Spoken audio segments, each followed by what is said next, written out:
La pièce, je la connaissais, j'aime beaucoup Adams, et c'était waouh! Je ne peux pas croire que je vais faire une mise en scène à l'Opéra de Paris avec cette pièce-là.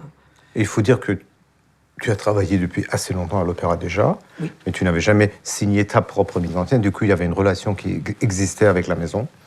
Oui, j'ai fait pas mal de projets ici avec la compagnie La Forêt des Baus. Et j'étais Flûte enchantée, Château Palme Bleue, etc. Donc c'est vrai que c'est une maison où je me sens beaucoup à la maison aussi.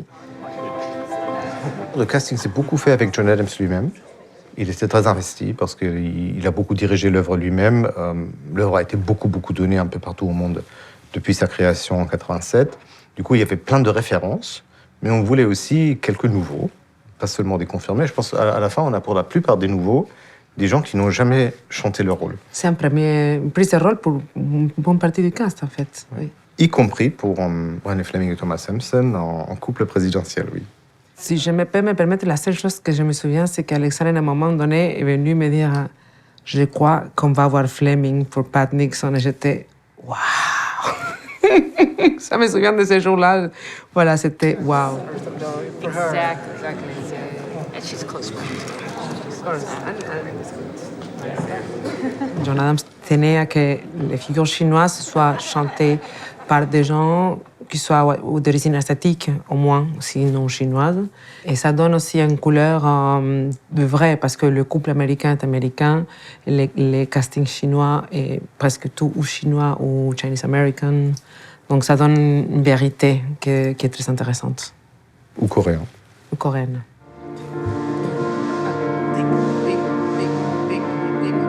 Ok, on va corriger ça. Dans la situation où se trouve maintenant Nixon in China, qui est en train de devenir un grand classique, je pense qu'on peut se prendre des libertés par rapport à la mise en scène, parce que c'est vrai que quand on a la première mise en scène d'un opéra, ou une des premières, on a quand même la responsabilité de transmettre un livret pour la première fois. On doit rester peut-être plus collé à un certain peut-être réalisme, si on peut le dire comme ça. Mais c'est tellement poétique dans les textes de foi, etc., que voilà, ça dépasse complètement la question réaliste.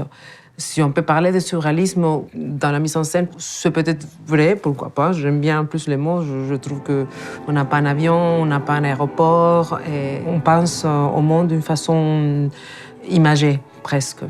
Tout l'opéra, c'est une fiction. Et du coup, ça donne énormément de liberté d'interprétation. Et je pense aussi la fascination qu'exerce l'œuvre sur le public. Depuis sa création, c'est cette idée de transformer des personnages politiques qui, en partie, sont toujours vivants aujourd'hui, en personnages mythiques.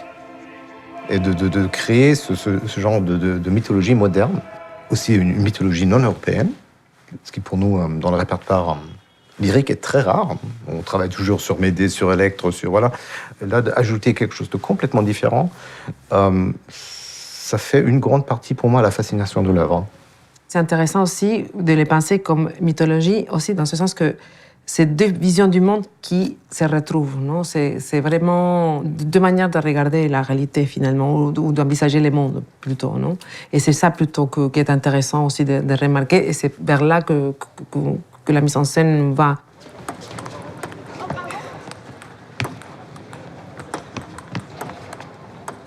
Il y a un événement, disons, de l'histoire qui précède la visite de Nixon en Chine, qui est connu en Amérique avec le nom de Ping Pong Diplomacy, qui était une invitation qu'a reçue l'équipe américaine de ping-pong pour faire une tournée des parties amicales en Chine. Et donc, c'est la première fois qu'un citoyen américain est formellement et officiellement invité en Chine. Donc Kissinger a profité de l'événement sportif pour faire une première avancée pour préparer la visite de Nixon, comme était le cas souvent pendant la guerre froide avec les sports. Le sport servait pour faire une diplomatie que les gens n'arrivaient pas à faire face à face parce que les politiciens ne se parlaient pas. Une table de ping-pong, c'est un terrain divisé en deux par un filet. Ça me fait penser un peu le monde à l'époque de la guerre froide, c'est-à-dire voilà, on a deux côtés du monde divisés par un rideau, voilà. Et des figures qui se lancent non, les responsabilités l'un l'autre, comme dans tous les épisodes importants de la guerre froide, soit crise des missiles, Vietnam, etc. Non, c'est-à-dire, la question d'un sport aussi, il y a quelque chose de vainqueur et perdant, non? Et ça, en politique, les concepts de la politique pendant la guerre froide, et pas que, mais bon, surtout pendant la guerre froide, c'était ça, non? C'est-à-dire, donc, je trouvais qu'il y avait quelque chose de ça qui était intéressant. Aussi, l'autre chose qui est intéressante, c'était que le ping-pong, c'est quelque chose de très chorégraphique et de très rythmique. Ça fait penser à des choses comme même la musique, parfois percussive, d'Adams, non? Et qui donnait quelque chose même au niveau visuel très beau et très poétique comme image.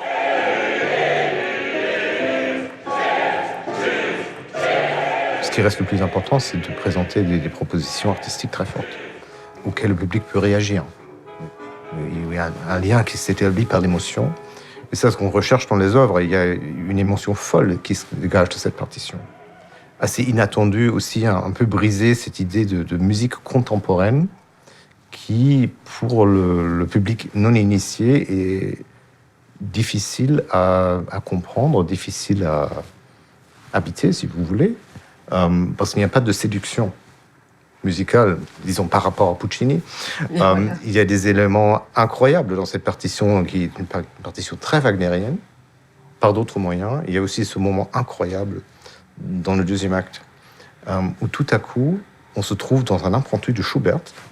Oui, tout à fait, incroyable. Ce choc d'une tonalité incroyablement brillante, qu'on n'associe pas du tout avec une pièce contemporaine. Les Américains sont allés dans dans une autre voie. Et je trouve que c'est important d'amener ça, cette sonorité et cette possibilité de musique contemporaine ou plutôt moderne ici, c'est-à-dire aux oreilles européennes.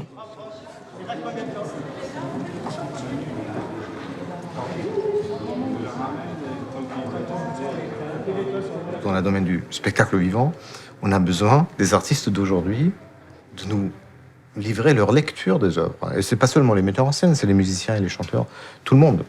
Sinon, ces œuvres n'existent pas. Si on les donne pas, et on ne peut que les donner que par des lectures. Ça veut dire d'inviter un metteur en scène, c'est une nécessité absolue. On en a besoin. Que Valentina et son équipe nous livrent leur lecture de cette œuvre en 2023.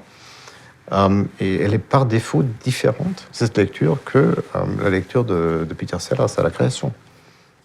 C'est là qu'on voit le pouvoir d'une pièce de se transformer en classique. C'est pour ça que je pense que ce moment pour la pièce est très intéressant, parce que c'est là qu'on voit son endurance, c'est-à-dire elle résiste au temps de façon à ce qu'elle peut transformer dans un classique comme Don Carlos a résisté, comme voilà. Non, il y a des pièces aussi, Verdi, quand il composait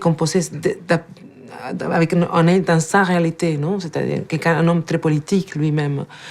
Voilà, elles sont toujours valables, non, ces opéras. C'est-à-dire que, et là, voilà, Nixon in China a ça, non? La puissance de se transformer dans un classique.